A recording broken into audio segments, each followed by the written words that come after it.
Radio Sucesos 101.7 FM presenta su noticiero Sucesos con Milton Pérez y Verónica Larrea. Un periodismo libre para una democracia plena. Los hechos y las opiniones de los sucesos que marcan nuestro tiempo.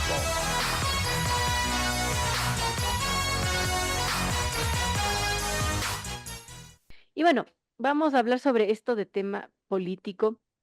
Y el pacto de no agresión fue el primer acuerdo que quedó en esta convención de los políticos de izquierda rumbo a las elecciones presidenciales del 2025. El precandidato y líder de la CONAIE, Leonidas Issa, propuso también unirse para apoyar al candidato de los movimientos aliados que vayan a la segunda vuelta. Y bueno, un poco para ponerlos en contexto, voy a dar lectura a una parte de una nota de Diario Universo, en donde menciona que un pacto de no agresión fue uno de los acuerdos que justamente quedaron sobre la mesa del diálogo y que resolvieron instalar líderes de partidos y movimientos políticos de tendencia de izquierda para lo que serán las elecciones presidenciales y legislativas y parlamentarias andinas de febrero.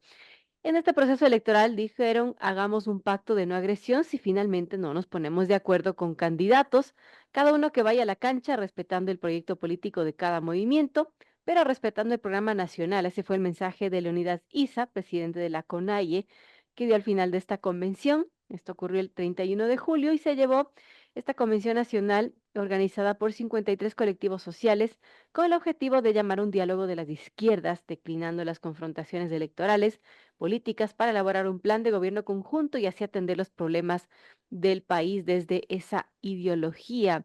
Ahora, ¿qué tan probable es poder llegar a un candidato común? Hay quienes creen que bueno, eso le podría beneficiar al correísmo, o quizás ese es el movimiento más fuerte para justamente liderar esto. No sabemos pero en qué va a llegar esto, pero lo cierto es que en 5 días ya se tienen que registrar las alianzas en el Consejo Nacional Electoral y esta intención podría quedar en nada porque el tiempo apremia. De lo que entiendo, se crearon unas 2 comisiones para ir analizando los puntos en común, pero bueno, vamos, ¿qué nos dice Natasha Rojas de Unidad Popular? Justamente desde Unidad Popular cuestionaban esta situación del tema del correísmo, que bueno, ellos no quieren en realidad llegar a una colisión que incluya al correísmo, porque además, bueno, son uno de los movimientos más fuertes y podría perjudicarles a los otros. Veamos qué nos dice Natasha de lo que ocurrió este miércoles en esta convención de las izquierdas. Bienvenida, Natasha, gracias por estar con nosotros. Bueno, cuéntenos sobre lo que ocurrió en esta convención, los acuerdos pequeños que llegaron y la posibilidad de quizás tener un candidato de las izquierdas, alguien que le haga peso a quizás a la derecha, a los distintos candidatos de la derecha. ¿Cómo ve esa posibilidad, Natasha? ¿Cómo vio esta convención, esta invitación que se dio y bueno, los acuerdos que llegaron en ella? Bienvenida y gracias por estar con nosotros. Muy buenos días, muchísimas gracias por este espacio. Ratificarnos como unidad popular en decirle sí a la unidad, a las organizaciones políticas de izquierda, a los luchadores sociales, a las organizaciones sociales, a los trabajadores, a los maestros, a los académicos y a los distintos sectores que actúan en nuestro país. Pero por supuesto, como organización política, le decimos no a quienes ya han sido gobierno en nuestro país, corresponsables de la situación grave que enfrentamos, que trajeron la política extractivista al Ecuador con la minería a gran escala, con la explotación del Yasuní y Teté, la criminalización de la lucha social, la persecución a los luchadores sociales, a los periodistas de investigación, a quienes tenían una opinión, un punto de vista distinto al gobierno en ese entonces, la persecución al movimiento indígena, las pretensiones de quitar la casa a la CONAIE, la persecución a los maestros, el encarcelamiento a los 10 de Cotopaxi, a los 3 de Cotopaxi, a los 10 de Luruncoto, a los 7 de Saraguro, en definitiva, una política de criminalización. Eso significa que le decimos no a la unidad, al correísmo en el país.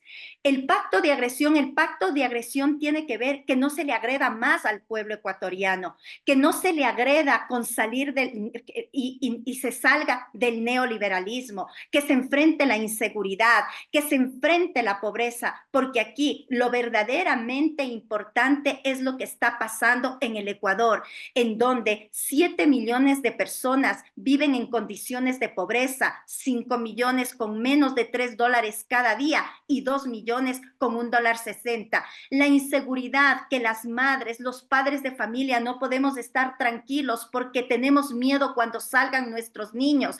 La salud, que no es posible que personas estén arrodilladas pidiendo un turno para ser atendidos. O la educación, en donde más de 140,000 niños han abandonado las escuelas en la costa, no se han inscrito en la sierra. Esos son los verdaderos problemas que debemos enfrentar. Y cierro con esto. Es urgente salir del neoliberalismo y no lo vamos a hacer con la derecha ecuatoriana, pero tampoco con aquellos sectores que dicen, se disfrazan de ser de izquierda, pero cuando estuvieron en el poder aplicaron una política de derecha. Ahora, entonces, ¿en qué queda este pacto de la no agresión? ¿En qué quedaría estas intenciones de unir a las izquierdas?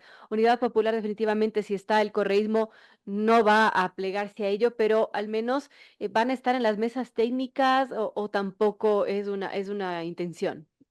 En todos los espacios en donde podamos discutir los temas fundamentales y graves que atraviesa el pueblo ecuatoriano, estaremos presentes. Pero por supuesto, la unidad con las izquierdas.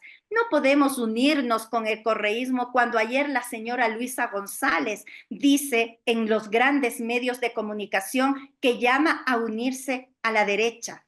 De manera frontal, directa y respetuosa les dije, frente a la señora Luisa González y al señor Andrés Arauz, que con ellos no podemos continuar en un proyecto unitario porque son corresponsables de los grandes problemas que tiene el país.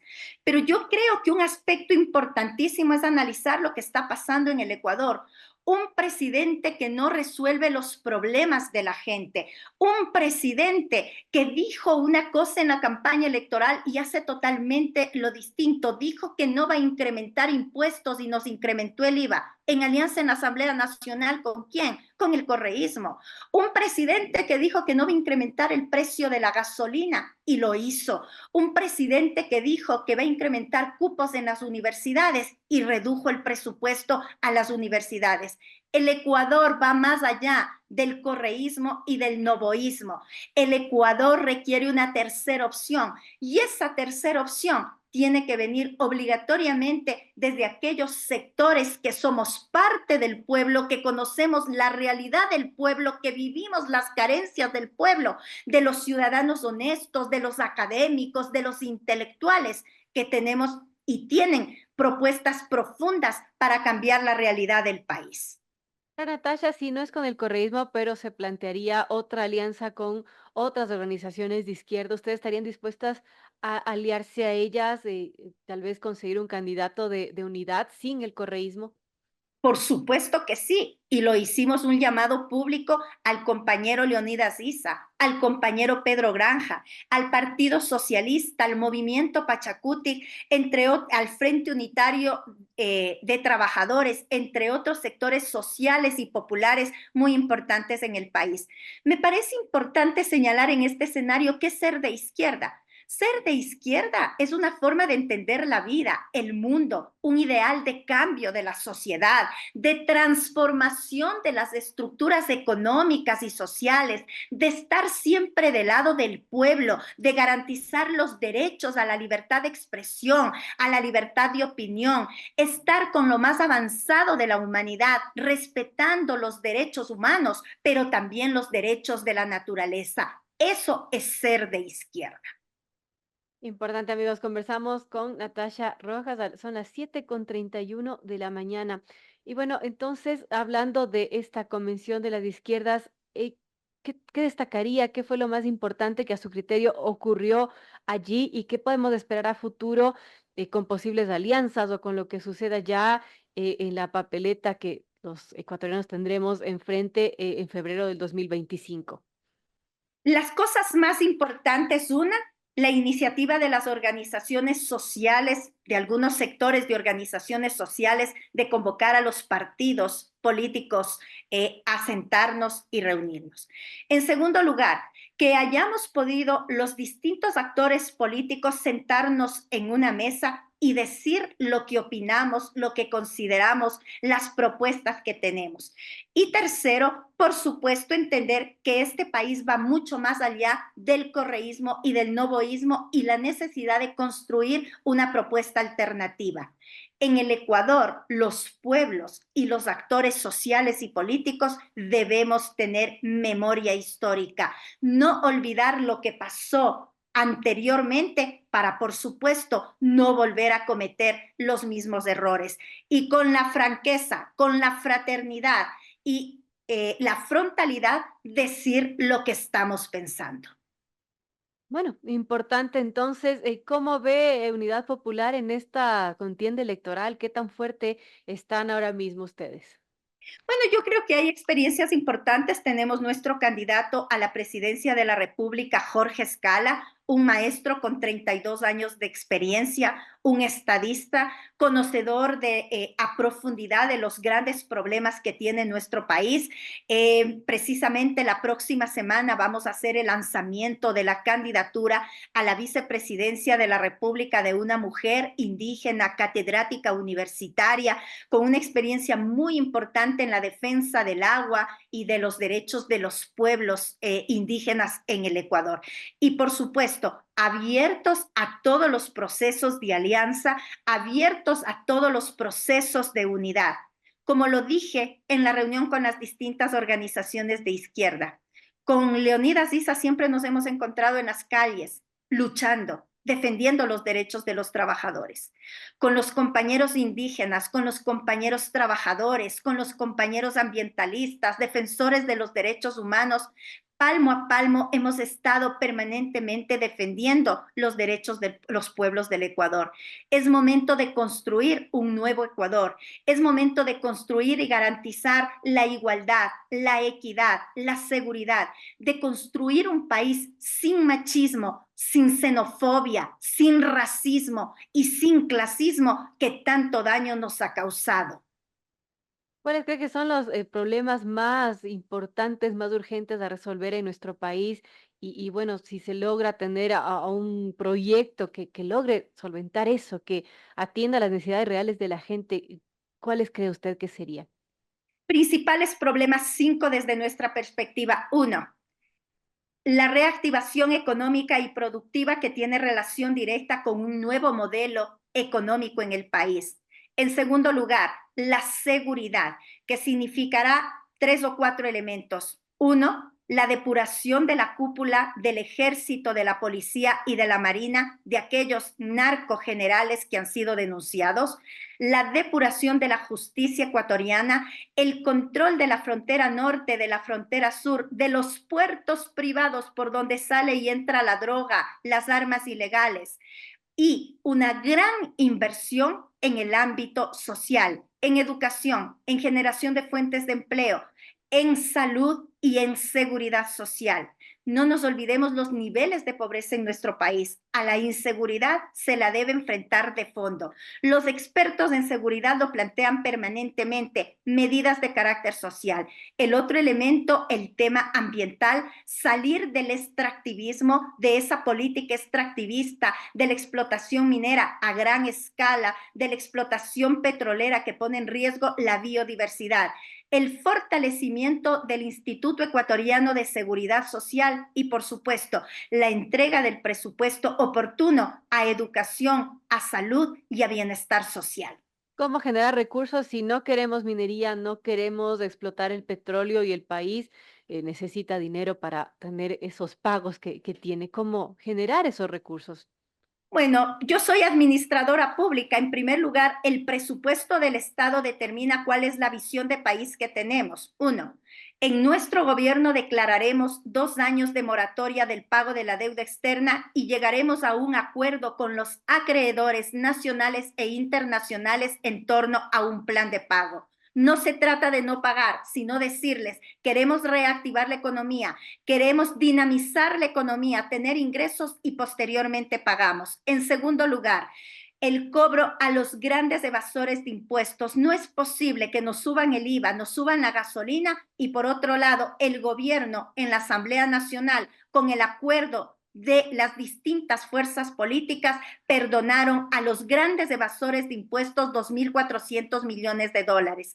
Como elementos fundamentales, la asunción por parte del Estado ecuatoriano del OCP, que nos daría ingresos de aproximadamente 150 millones de dólares. Ahí están tres ejemplos de donde existirían recursos económicos. La recesión económica de la cual habla el Banco Central del Ecuador es gravísimo y hay que tomar en cuenta lo fundamental en nuestro país es la dinámica económica que ponen las familias. El 65% de la economía dependen de las familias ecuatorianas. Por lo tanto, hay que garantizar estabilidad, hay que garantizar políticas públicas, hay que garantizar políticas de incentivos desde el Estado ecuatoriano a los pequeños empresarios, medianos empresarios, a los productores, a los empresarios honestos que sí hay en el Ecuador. Bueno, vamos a estar pendientes de lo que suceda con, bueno, todos los movimientos, partidos políticos que se van a presentar de cara a este febrero del 2025. Estaremos pendientes de, entonces del anuncio que haga Unidad Popular y bueno, de este anuncio también de las izquierdas. Veamos si es que se logran poner de acuerdo y tener un candidato común. Podría ser algo interesante, Natasha. ¿Usted lo ve posible viendo tal y como está el panorama? En política todo es posible, pero más allá de la política, si tomamos en cuenta quienes vivimos la crisis económica, quienes conocemos de cerca porque no nos han contado, sino que la vivimos, la situación que atraviesan los pueblos del Ecuador, por supuesto que es posible. Ya dependerá de la decisión de cada una de las organizaciones. Nosotros seguimos manteniendo reuniones con los sectores de izquierda, con las organizaciones sociales y nuestro único compromiso, resolver los graves problemas que tiene nuestro país. Gracias a Natasha Rojas de Unidad Popular por estar con nosotros. Y bueno, seguramente seguiremos hablando más adelante de política, ya cuando se tengan los candidatos más definidos y las alianzas también que les quedan 5 días a los movimientos y partidos para hacer una eventual alianza. Así que estamos pendientes con eso. Gracias, Natasha, nuevamente. Un abrazo, un excelente día a usted, a todos los radioescuchas, a las personas que permanentemente están conectados a este importante medio de comunicación. Es hora de la unidad, es hora de los pueblos, es hora de quienes permanentemente estamos generando la riqueza en nuestro país. Gracias, Natasha Rojas. Amigos, 7:40, es momento de irnos a una pausa comercial. Volvemos enseguida con más entrevistas.